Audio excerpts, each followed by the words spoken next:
श्री स्वामी समर्थ। मी मोहिनी विजय निंबाळकर तुमचं आपल्या यूट्यूब चॅनलमध्ये खूप खूप स्वागत आहे। आजच्या व्हिडिओमध्ये आपण बघणार आहोत 21 सप्टेंबर म्हणजे या रविवारी आली आहे सर्वपित्री अमावस्या।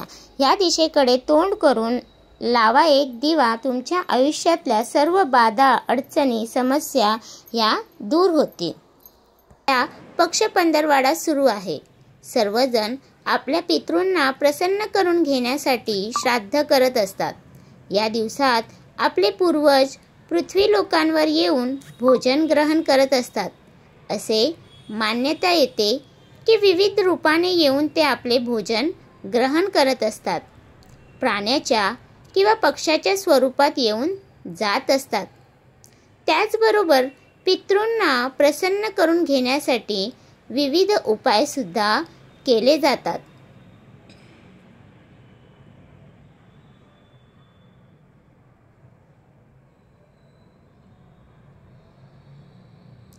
जोपर्यंत आपल्याला आपल्या पितृंचा आशीर्वाद मिळत नाही तोपर्यंत आपल्याला कोणत्याही कार्यात यश मिळत नाही।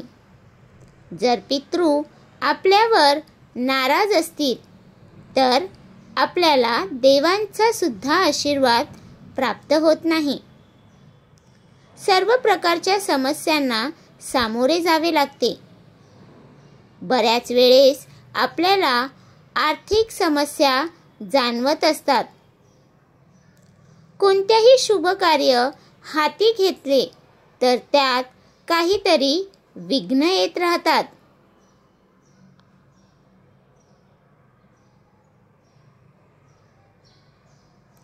येणारी अमावस्या ही सर्वपित्री अमावस्या आहे।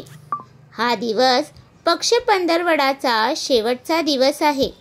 या दिवशी सुद्धा आपण आपल्या पितृंना प्रसन्न करून घेण्यासाठी एक छोटासा उपाय सुद्धा करू शकतात। हा खूप छोटासा उपाय आहे।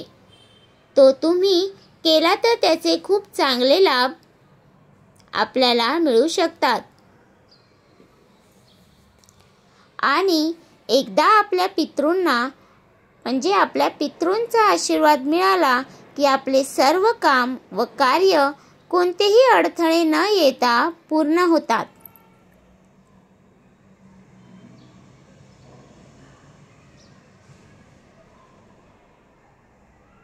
हा खूप छोटासा उपाय आहे।